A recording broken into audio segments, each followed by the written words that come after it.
I always say to people and my spot, like everyone, where I'm like, I went through the steps and like we'll go through them again.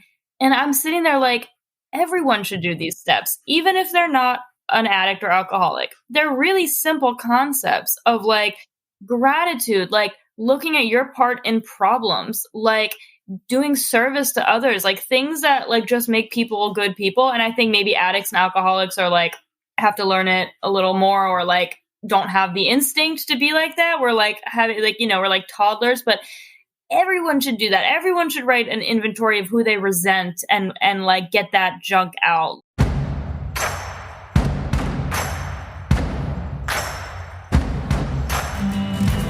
Welcome back, everyone, to the Henry's Uncle podcast. Today, our guest Taylor comes to us from New York. Taylor talks about her abusive upbringing, her introduction to alcohol in her early teens, how alcohol gave her an identity, and she discusses her 1 year in sobriety and how being sober has changed her life. Take a listen.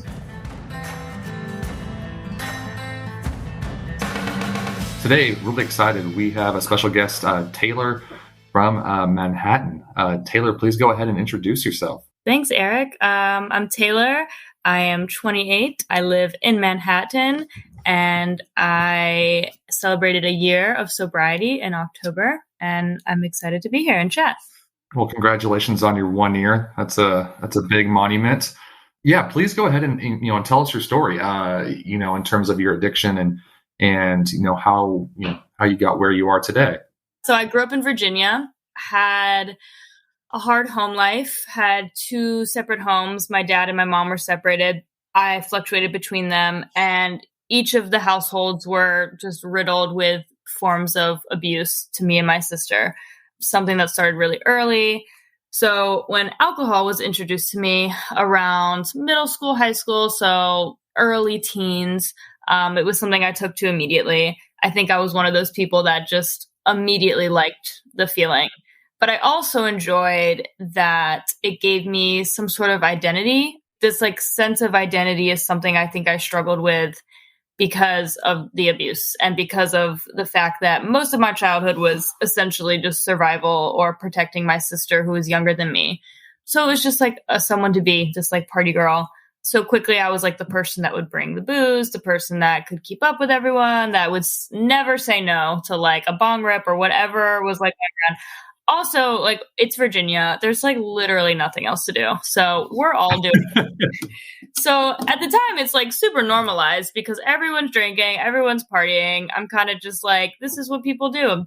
I was definitely like pushing boundaries, drinking and driving, was like so incredibly lucky that never hurt anyone or myself. So yeah, I saw my dad drink a lot too. He was a big drinker, is still a big drinker. So again, it just was like around. It was something that I didn't even think of, but I just knew I really liked it. When did your parents divorce? When did they split? They divorced when I was in like second grade, so really young. So that was kind of the norm. And my mom remarried to a man that eventually was like the main abuser. And so it's all just like shitty. So just a lot of like chaos is a lot of just what I remember, just like consistent stress. What's that like on a day-to-day basis in terms of, just being a child, in terms of going to school, friends, all that kind of stuff, and then you come home to what sounds like hell, basically? It's hard to have a perspective on it when you're that young because it's like you don't even know anything else. It's like I would go to friends' house and like see their lives and just be like, that seems nice, but it's almost confusing because you're like, where's the drama? Like, where's the spice? Like anything other than like utter chaos and pain and this kind of like, chaos is the word that keeps coming to mind. But I mean, it lasted so long that, again, it just was something that seemed so normal. And I am now studying psychology. And what I understand is like the body will just adapt and like the nervous system will adapt to the constant stress. So it's almost like it's too much to comprehend. So the body and the mind will kind of just, you hear about just like repression and like things like it's just kind of like you deal with it. And I would say alcohol was a coping mechanism. I got into self-harm really young. So like cutting and things like that. And I learned really quickly as a young child that if I spoke up or was loud, that would be punished or emotions would be punished. So very quickly, I was like a very good child. I was very like scared of things. So yeah, a lot of things that I'm now working to like unlearn. But yeah, to kind of your question, it's like it just kind of like you just deal with it because it's like is the option. Yeah, that's interesting. The way you put it, where in terms of your body adapting to what you know, but when you go to friends' houses and whatnot, and it's normal, right? In terms of it's blah, like you said, it's just where's the spice and stuff. That's a very interesting thought. May I ask if it was verbal or physical abuse, or was it both?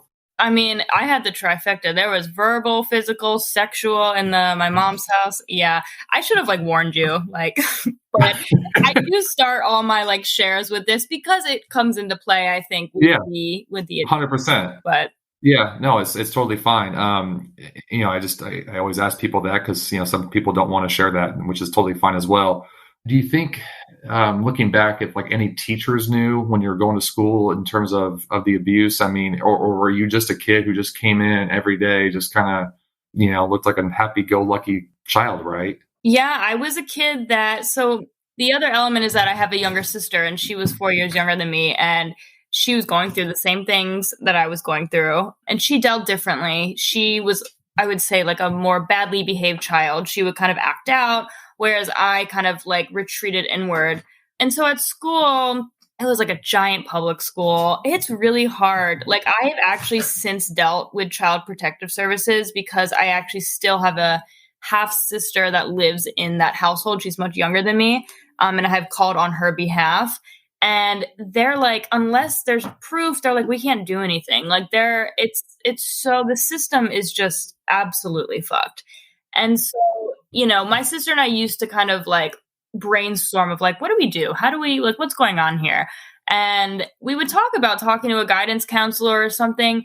But in reality, like the thought of being taken away from our homes was scarier because it's like, where are we going to go? Like our friends are here, I had a semi-normal like social life, like was a kind of normal kid in school, like, and did like, it was just very like average, like had average friends, was like average grades, couldn't be bothered to care more, was definitely not into like extracurriculars, but like just enough to get by. Sure. God, that's insane. I mean, so you're kind of going with this whole whirlwind of just family life on both sides, it sounds like. And so do you remember, I'm switching back and forth between parents here, but do you remember your dad, you said he was a big drinker. Do you remember him drinking at a very young age? I wouldn't say it was something that I was like, oh, this is like a problem, because he was an angry man all of the time. Like it wasn't like one of those stories where he gets drunk and like angry and you're like, oh no, he's drinking again. It's like he was angry all of the time. So his drinking was just something you do. Truly like just in the house all the time. And like, he played a lot of poker in the house. So it's like beers are everywhere and things like that. But it was never like, I don't know. I remember seeing like movies and stuff as a kid where like, the dad gets drunk and throws the ball. Like it wasn't like that. Like it wasn't, it truly wasn't something negative. I think growing up, it just was like, it was just around.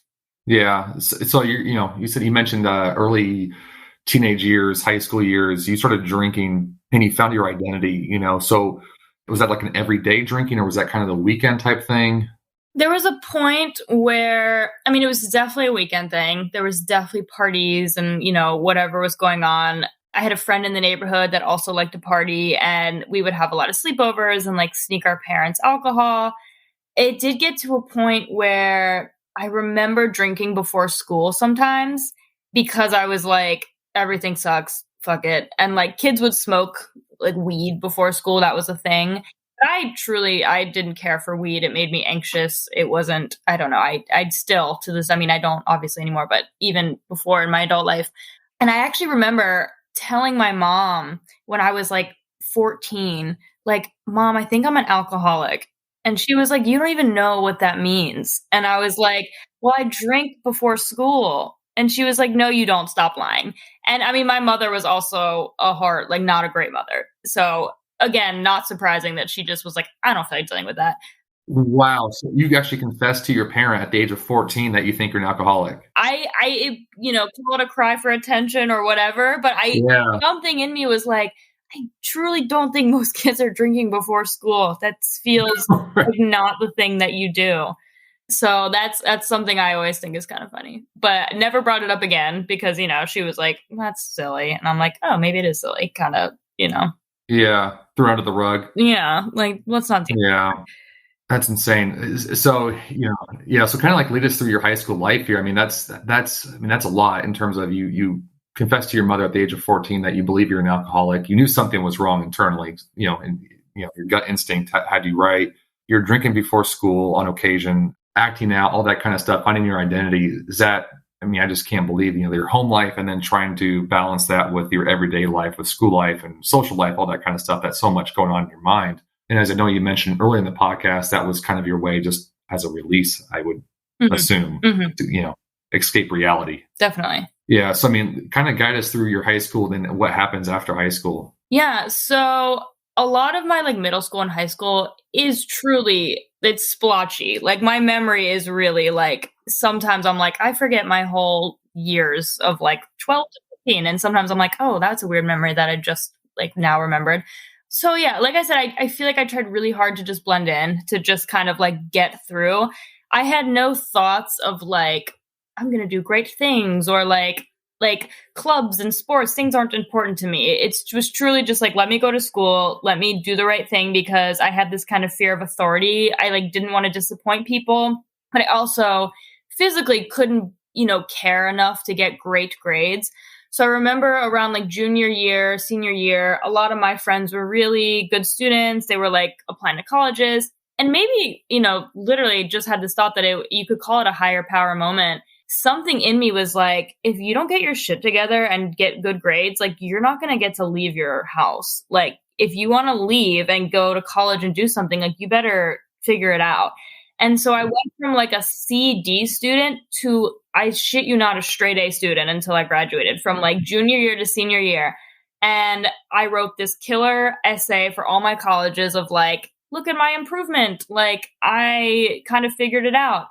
And graduated, and I got into a few colleges and was really excited for that. I had this idea that I wanted to be a writer. I really enjoyed writing and I was very good at it, naturally. And so I was I'll go to a school and I'll study English. And so I graduated high school. I got into this really small liberal arts college in Richmond, and it was about 30 minutes outside of where I lived. So it was away, but not super away. But before that, when I was a senior, I told you one of the kind of main abusers was my stepfather, my mother's husband. And my mother, didn't know about it, right? To whatever extent she actually knew is beyond me. But when I was a senior in high school, my sister was a freshman in high school, we sat down and told her, we were hey, here's everything that he's been doing, X, Y, and Z. And for 20 minutes, she cried. And then after 20 minutes, she was you're lying. You're making it up. You've always hated him. And for me, that was the ultimate betrayal. I was all right, you're out of my life. And to this day, I don't talk to my mother. And she's still married to him. And it's a whole mess. And so that was happening right as I'm trying to go to college. And I'm again, just trying to get out, because I'm this is better than being home. But yeah, having to kind of process that of your own mother being well, I don't believe you, you're lying.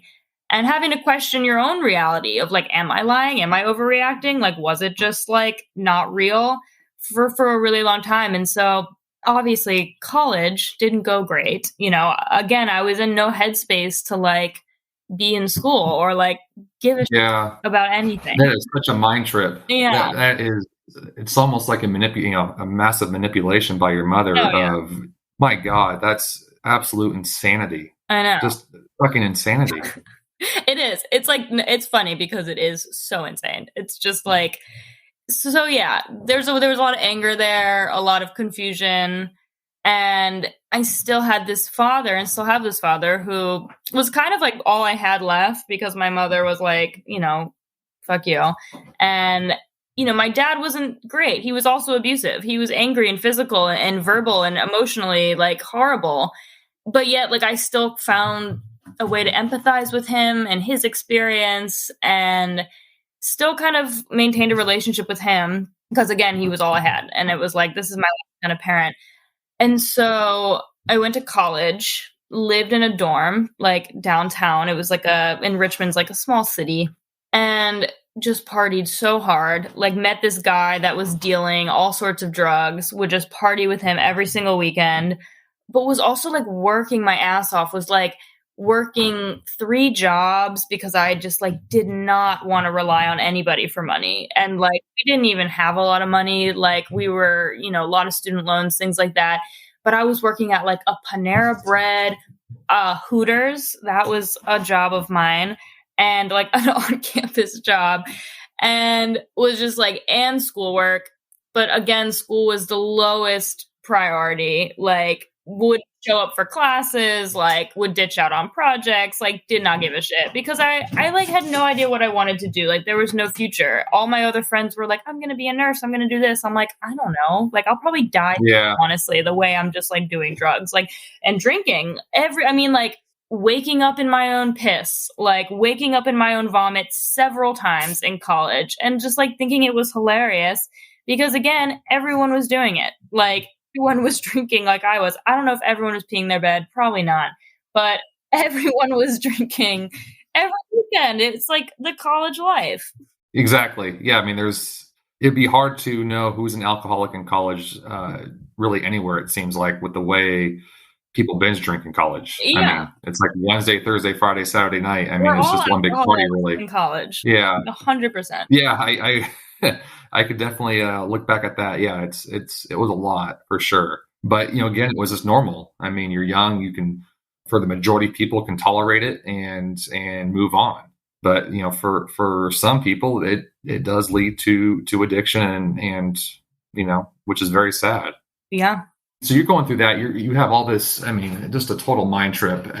I couldn't even imagine dealing with what you're dealing with, and then your own mother betraying you, especially with you and your sister sitting down with her and telling her, everything that your stepfather has done to you guys. So I would assume by now, like the age of 14, you said like, you knew something was wrong. I assume in college, at that point, you kind of like, I know I have an addiction issue, or was it just mostly like we just talked about, like, not really, it's just pretty normal right now? Yeah, I honestly would have to say that kind of like denial that people talk about in the rooms and whatever. And it's hard to even explain because for me, it felt so ingrained. It's like, this is who I am. Like, I'm Taylor and I'm a drinker. Like, these two are the same. And so, I mean, I guess there were some days where I woke up and was like, man, I probably shouldn't be in a pool of my own urine right now, but I am. And like, haha, isn't that so quirky and funny? And like, I'm such a partier.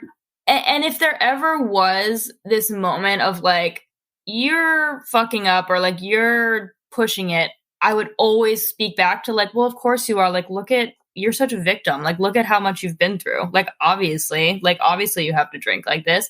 So there was definitely no like the sobriety aspect of it where it's like, no, you have a part in this. Like, you're killing yourself. Like, you're like, and I'm young, right? Like, I'm like 17, 18, however old you are in college.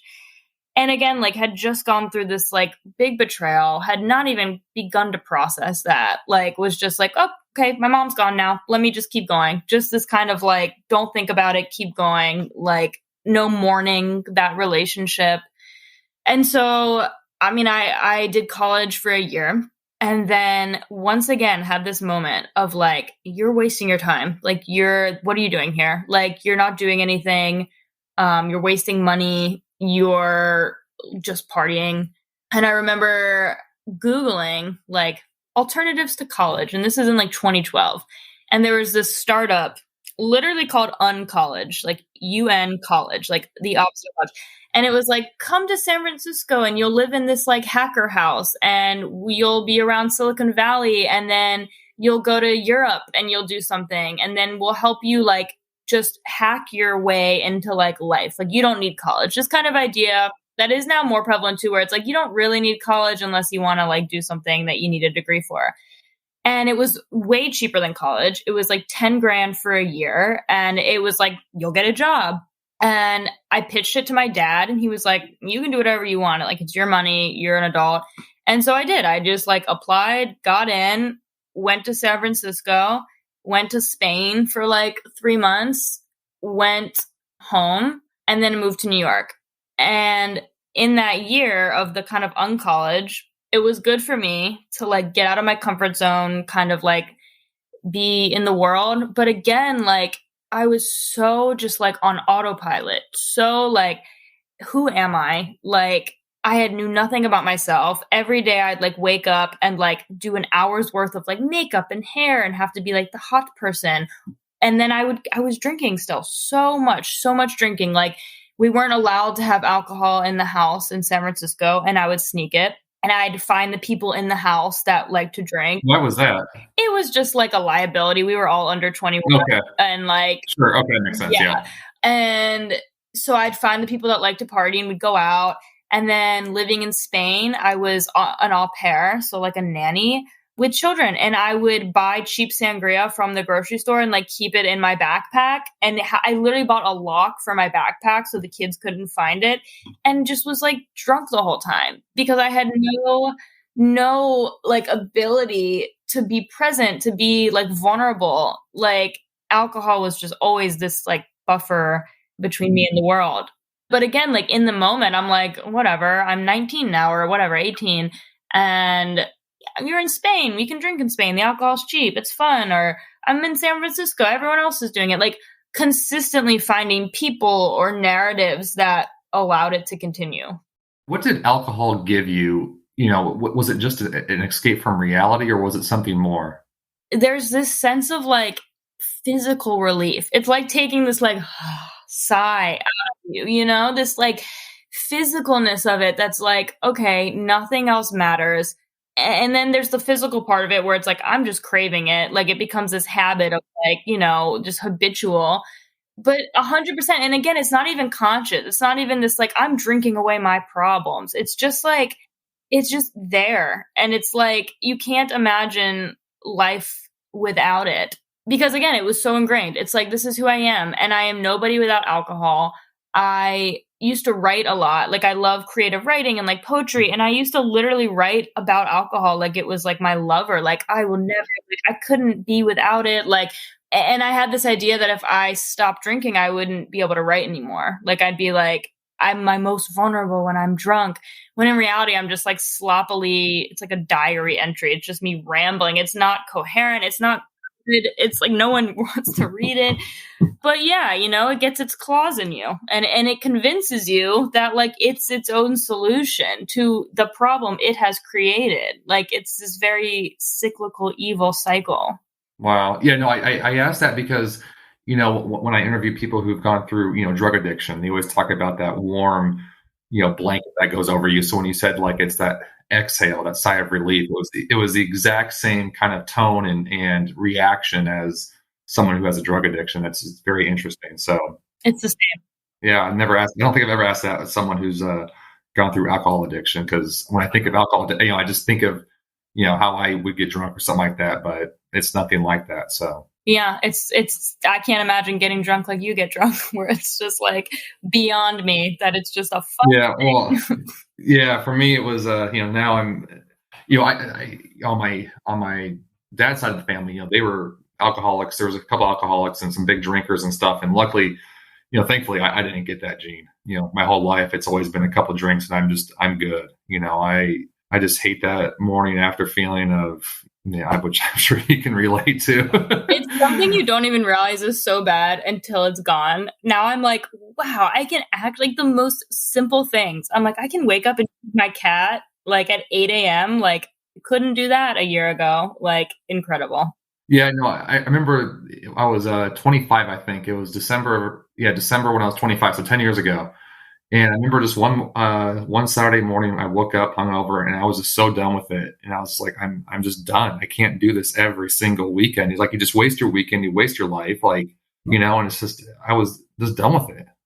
You know, being up till 3 or 4 in the morning, and you know, yeah, it's not fun. So I apologize for for steering the ship No, a different way here. I But love it. yeah, so please go ahead and, I think you're around 20, 21-ish at that time, and out and, traveling the world and in San Francisco, and just moving back to, I think, Manhattan now, you mentioned. Yeah, so I get back from Spain. I go back home for a few months in Virginia and stay with my dad with the plans to leave. I have no money, like just $0 in my bank account.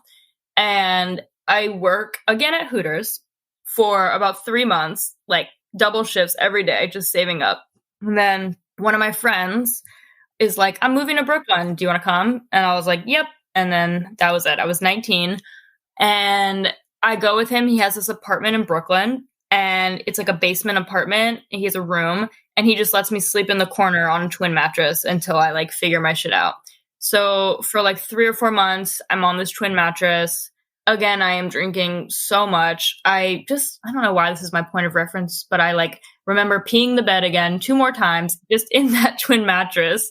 It's like, so those are ingrained. Point of reference, yeah. Yeah, the pee is like so memorable because dealing with that as a grown up, having to wash your sheets. I swear to God, one time I had a random guy over and he slept over on my twin mattress on the floor, like, which is like, what does that say about him? That feels like a bad decision on his part. But he wakes up. We had gotten so drunk. We wake up. I had peed the bed. I realized I peed in the middle of the night. He wakes up and he's like, man, you sweat a lot. I'm like, yeah, totally. Let's get in the shower. Like, I don't know. Like, incredible. Like, why that wasn't the bottom for me, I don't know. But it wasn't at all, even close. So definitely still drinking in New York. And yeah, I mean, I was in New York for like 8 years until I stopped drinking. So and New York was full of just like a ton of stuff. I was nannying. I was partying so much. Something else I fell into really quickly was like just men and women and like sex and that kind of distractions, like Tinder and just like all these things, just like consistently needing that validation was like really important for me. I rarely had money. I was like very bad at saving money because I consistently used it to go out or wine or whatever. Was always like attracted to like people that either drank as much as me or were like toxic. I mean, and that is like a lot of trauma. That's a lot of like familiarity in the chaos, and like the thought of like being with someone boring that doesn't drink or like can drink normally is like felt at the time just incredibly boring to me. And so I got into a lot of like intense relationships that were toxic in their own ways. And me as well. Like I was notoriously a really like angry drunk. Like I'd get really drunk, expect these people to like know how to deal with my shit, my trauma that I hadn't even started to deal with, and get really angry and aggressive and like mean to people that like didn't give me what I wanted or would fulfill this kind of like hole I was trying to fill. And so I lost a lot of relationships in like really horrible ways, friendships, boyfriends, girlfriends, all these things. But at the same time, like I was like kind of making it within my first few years. I got a job at a startup through that like uncollege thing, like a connection. And I was making like a salary at like 20 years old and was living in New York and was finally saving enough to like go get a room in an apartment. And again, was still like drinking a ton. My coworker at the startup, she was probably more of a drinker than I was. We would like leave the office at 3 p.m., put like schedule emails to be sent out to make it look like we were still working, and then go drink at the bar. And it's like, again, in Manhattan, that people do that. Like, it's not that crazy. So it's like, I'm here seeking out the people that will just validate what I want to do and how I want to live. And it's hard to like break that cycle when people around you are like, doing the same thing and encouraging you. Like, no, let's go out every night. And so that job ends. The startup ends up like going under. I'm nannying a lot, like consistently nannying because it's good money. I like it. I love children.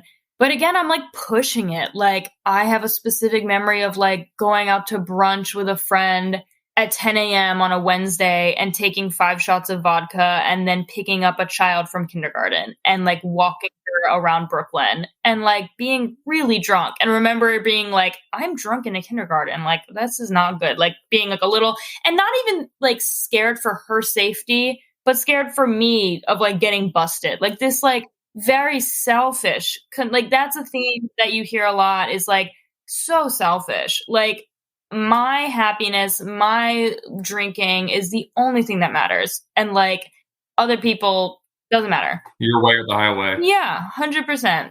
And so I then got into the service industry. So bartending, serving, and I always was like very good at like talking my way into jobs. Like when I was like 23, 24, I started like general managing restaurants in Manhattan, which was like a job that like 50-year-old men do and like young women don't do. And was like, again, great money, but was like so hard. 80-hour work weeks and substances galore. Like you can drink all day on your shifts. Everyone's doing cocaine because we cannot stay awake all night. Like just so, again, normalized. That's an interesting topic. Sorry, I don't mean to cut you off. That's because that I don't think many people realize like the restaurant industry, but just how prevalent drug addiction and alcohol abuse is in the service industry. Oh yeah. I mean, all sorts of stuff. Like, I mean, yeah, you talk to anybody. I mean, in the rooms, like AA rooms, it's like 90% of them have had a service industry job. Because again, like I think addicts and alcoholics like seek out environments that suit their lifestyle. Like I couldn't go sit in an office all day and get drunk, but I can go stand behind a bar all day and get drunk. And then I'm just doing my job. It's like, great. So yeah, between all of this stuff, I had a few like what I would call bottoms and lows and things that like one of my like particular lows, which I like to talk about, it's pretty gnarly, but it's worth it. So I'd say between the startup and the service industry jobs, there was like a 6-month gap where I didn't have any work. I was living in a room in Brooklyn, and rent here, as you probably know, is very expensive. And the last thing I wanted to do was have to leave and go back home. And the startup went under. Work was hard to find for a minute. And I had just this desperate kind of energy. And I joined one of those websites where you do like sugar babies and sugar daddies. If no one knows, those exist. And you make like a profile and you meet just men. And I had this vision of it that it would be this like glamorous experience where I'd be like, oh, I'll just get dressed up and they'll take me out to dinner and they'll give me thousands of dollars just for being their hot date. And that was not what it was like. All of these men were like, you have to have sex with me. And at first I was like, no, I'm not going to do that. I have limits. And then those limits disappeared. I slowly like started meeting men. And then when they'd be like, come back to my hotel room, I would. And I'd be, hammered, like have taken like 6-7 shots before, drink with them, and just go to random hotel rooms with these men that I didn't know, just like random men. I would like get into cars with them. I got into a man's car and went to a motel in Brooklyn for an hour, like not even a nice place, like probably over 20 men. And because it was like quick, easy cash, I'd be with them for an hour, be black. I wouldn't even be in my body. I'd be up in the sky because I'm blacked out drunk. And then I'd have rent in a day. It's like, was too good. And then there was like a particularly scary experience where a man was like really creepy, aggressive, and something kind of clicked. And I was like, oh, you've been in like danger. Like, what are you doing? So I like hard stopped after like a few months. But looking back now, it's like one of those things where it's like, I would never do that sober. Like, wouldn't, absolutely, like, just this kind of like dark moment of desperation. And like clearly driven by addiction, trauma, whatever. But like, if I wasn't drinking, I would be able to I'd be able to have a better job, like, et cetera, et cetera. So yeah, that's a bad one. But again, wasn't enough to stop it. Yeah. I'm sorry about that. That's insane. That's a lot. I just keep going back to, listen to your story. You're what, 24, 25 at that time, I think you said. And, yeah, you're just going back to when you were just young and all the amount of violent or, abuse going on in your own household and everything going on. And, I wouldn't say until the last couple of years where mental health has really kind of taken off and go see counselors or, seek out, people for your health and all that stuff. And I can't even imagine. I mean, everything probably in your mind you're trying to unravel and just pushing down, not even trying to, maybe not unraveling, but just just pushing it all the way down. And so you don't have to think about it anymore. I mean, oh man, that is just hell. That is pure hell. It's hard to be stuck in that place of denial because truly, like, you're not ready to like face it. And then it's just like confusing and angering because it's like, why am I like this? Like, why are things so hard? So I got into therapy, I'd say around that time, maybe even a little before that. And I've had the same therapist. I still see her for a long time. And I went to therapy because I was like, I had a weird childhood. Let's like talk about it. And I would be honest with her and just talk about what happened, but I wouldn't be honest in the way of like, let me look at my part. Let me look at like how I can actively change and improve my life. Instead, I'd be like, ugh, my boyfriend, like, why won't he do the things I want him to do? Why can't he be there for me? Why can't he deal with my anger? Why can't he deal with my angry outputs? Doesn't he understand? Like, I'm in pain. And would just go there and be like, oh, I blacked out last night and got in a fight with my girlfriend. I wonder why we're fighting so much. Maybe it's X, Y, and Z, and would never mention the alcohol. And this poor therapist would listen to me be like, I got blacked out, I got blacked out, I got blacked out, but never attribute that to an issue. It would just be like, well, no, that's just like what I'm going to do.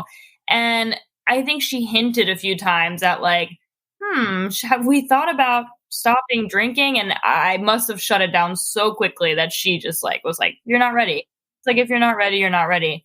And so therapy was just like being wasted on me because I, again, was not ready to like look at myself, wanted to blame everyone and everything around me. How long were you in therapy at that time when you just kind of said you're wasting your money on it? I mean, I look back at it now looking at that, but I mean, I was in therapy for years, 3 years maybe. And like, I mean, probably doing something for me as far as talking and like seeing somebody and having that support system. But I actually stopped seeing her, I'd say when I was around 26. And then I just started seeing her when I was starting to get sober. So I've been back for about a year.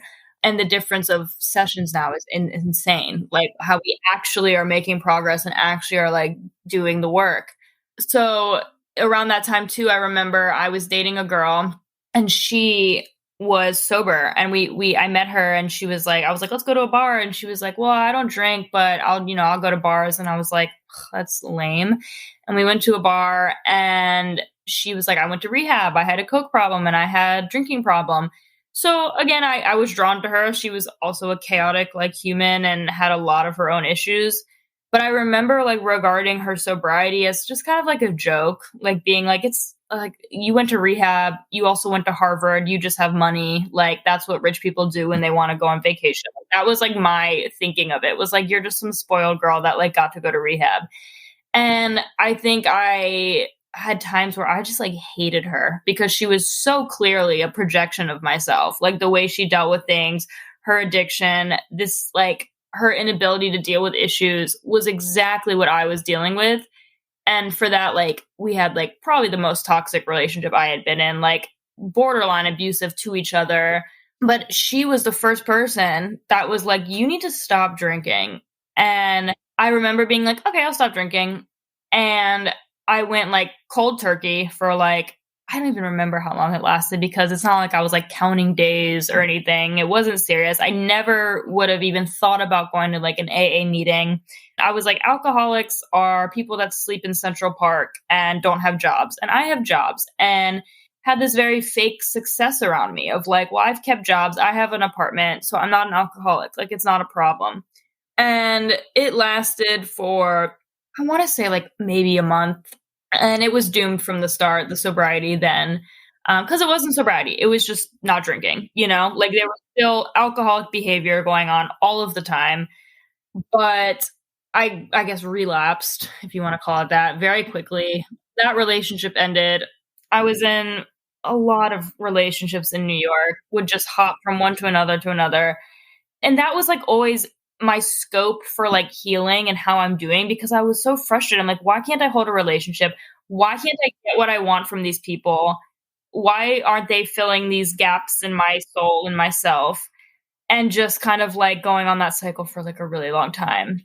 That's crazy. That's, it's interesting what you said in terms of you look at someone in Central Park, like an alcoholic who's, laying on the bench drinking and doesn't have a job, right? And I found it, that's what like I feel like, probably the majority of us are growing up as is the person on the street is the drug addict or the alcoholic, right?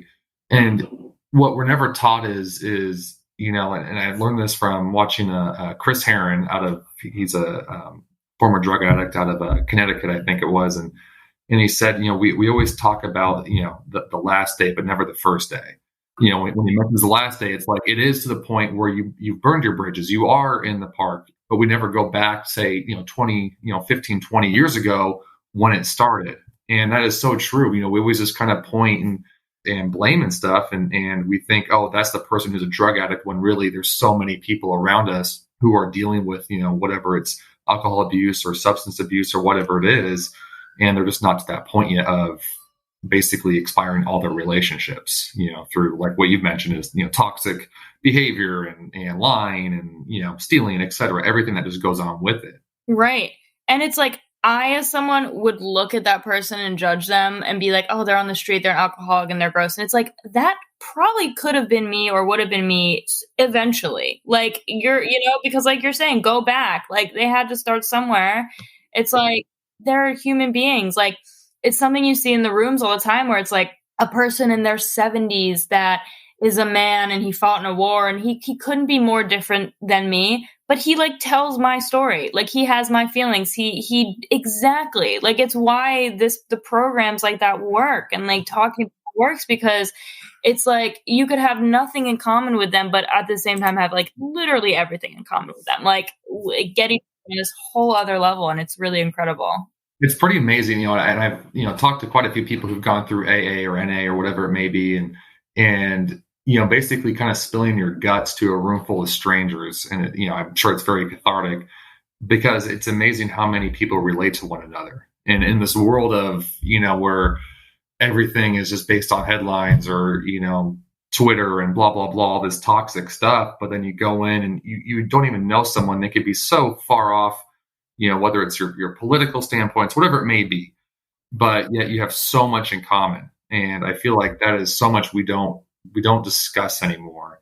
And I think that's a really great thing of AA or NA or any of these type of recovery meetings, is you're really just talking to each other and how much you have in common, whether it doesn't matter what other political ideology or whatever it may be that you have. It's and that's why I think I've really gravitated to a lot of people in recovery, because of that. Even though I'm not myself, I find it remarkable in terms of how radical recovery is, and then the amount of gratitude people in recovery have. And I think we need so much more of that, because it's, I've learned so much, from people like you and others who are in recovery, of just simple things in life and how grateful, you are for them. Right. Yeah.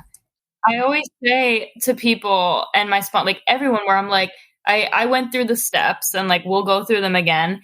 And I'm sitting there like, everyone should do these steps, even if they're not an addict or alcoholic. They're really simple concepts of like gratitude, like looking at your part in problems, like doing service to others, like things that like just make people good people. And I think maybe addicts and alcoholics are like, have to learn it a little more, or like don't have the instinct to be like that. We're like having like, we're like toddlers, but everyone should do that. Everyone should write an inventory of who they resent and like get that junk out. Like, I'm like, it's true. Is that jargon in AA? Because I always laugh, and I don't mean to, when every person I talk to is in AA or NA, they always say they act like toddlers. And yeah. And like you're looking at a full grown person, right? And it's really funny when they say that, because it's every single person that I've talked to. We are children.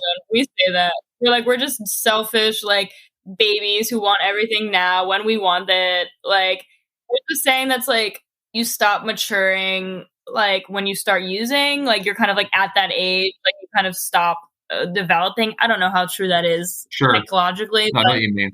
Yeah. It's like this thing of like, we just missed out on, like, we didn't grow up, Yeah. So let's go back.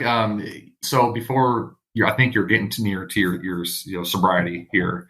What was, I don't know if it's a rock bottom or whatever it was, what clicked and you just wanted to get in recovery?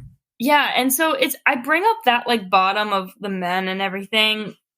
And there were surely more that were worse than my ultimate bottom, which I think is like interesting to think about, because throughout the next few years, I, still drinking. I had a job managing a restaurant where I was opening the restaurant. It was by far the most stressful thing I'd ever done. It was so hard. There was so much pressure. And I had recently gotten a prescription for Klonopin, and I was mixing that with a ton of alcohol. So most nights I would take Ubers home and pass out in the Ubers to the point of them having to like almost call an ambulance. And like, thankfully my boyfriend or whoever at the time would like come and get me, or just putting myself in these really horrible positions. And it was getting like scary. It wasn't getting that much fun anymore. I once again tried to stop drinking when I was working at the bar, which again, like wasn't going to happen. I'm working at a bar and I'm just stressed all the time. And I remember trying to stop. I remember literally going through withdrawal and getting sick, and eventually just drinking again. I mean, massive amounts.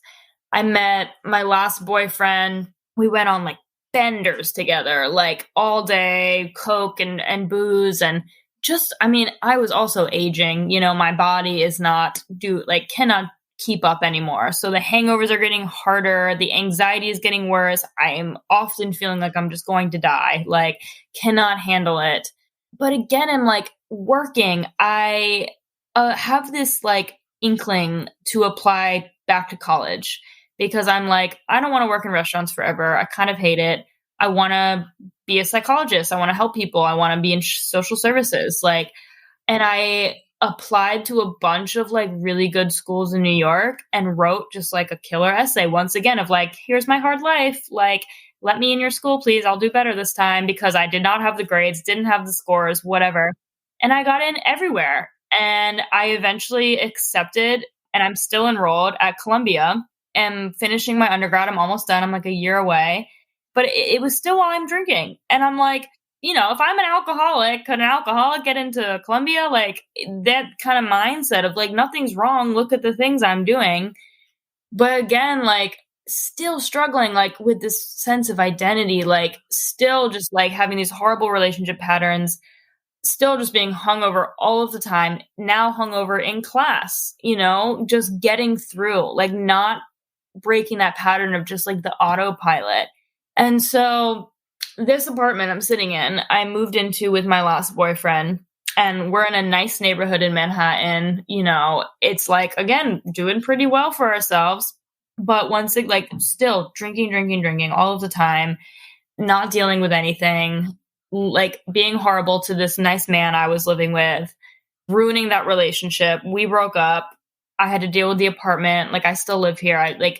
It worked itself out, but still just like kind of just ruining good things. And so 2020 comes along. The boyfriend and I are still together at this point. Well, we're living together. We're kind of broken up. It's very messy. But now we are stuck in a studio apartment together, in New York.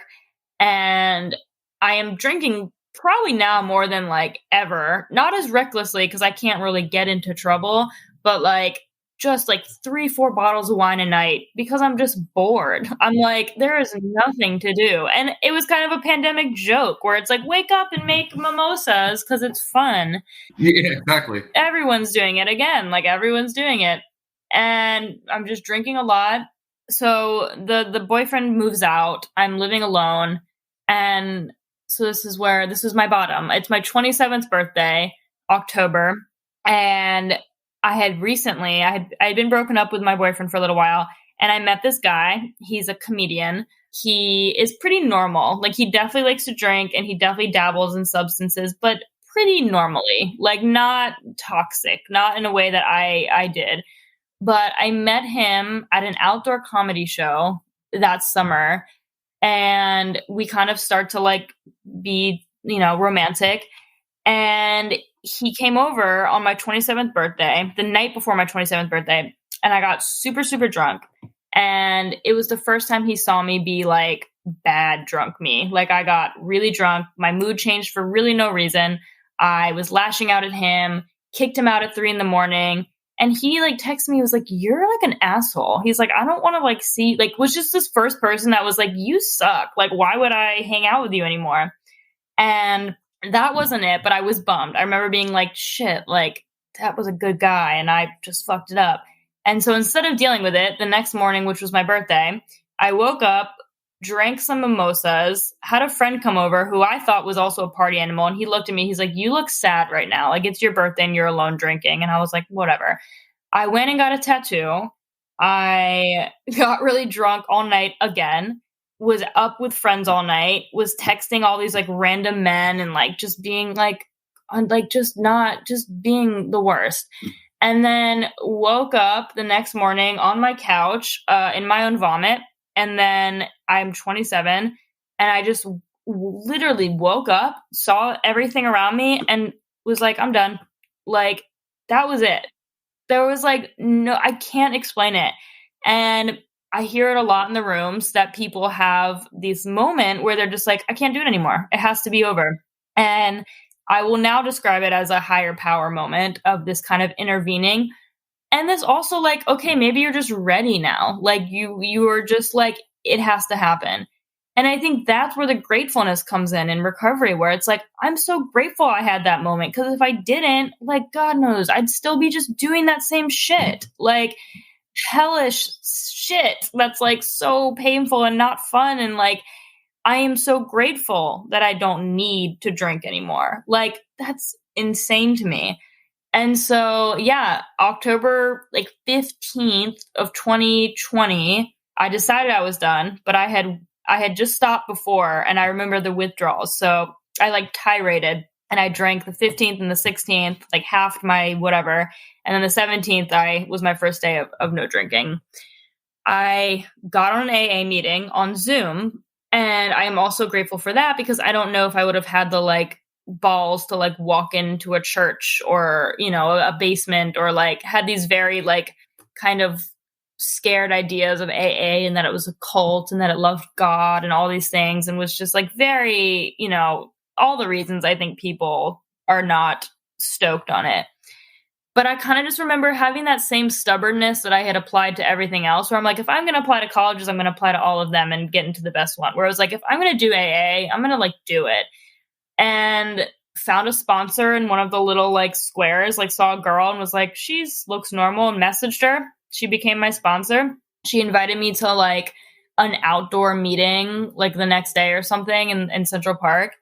And I remember it was like dark and I was kind of late to the meeting and I was like walking up and it was like all these people sitting in a circle around like a light and like reading. And like, I was like, what the fuck is this like culty like shit right now? I was like, Taylor, you could turn around. No one has to know you tried AA. You could just go drink and go home. No one has to know.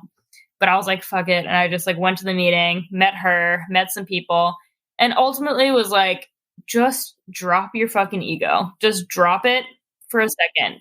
You don't know everything. These people, you know, the judgments just need to go away. And I mean, the program stuck. I'm still doing it, but it was like really, really hard for the first 96. I mean, it's still fucking hard. So yeah, that was like the bottom, but wasn't even the lowest, just was the, you know, I was just over it. Yeah, that's interesting. You know, it seems like, you know, it's half and half, you know, from the people I've talked to where you just kind of have that intervention where it's like, I'm done. And some others, you know, kind of have to be forced into it. And it depends on so many different people. And it's so interesting.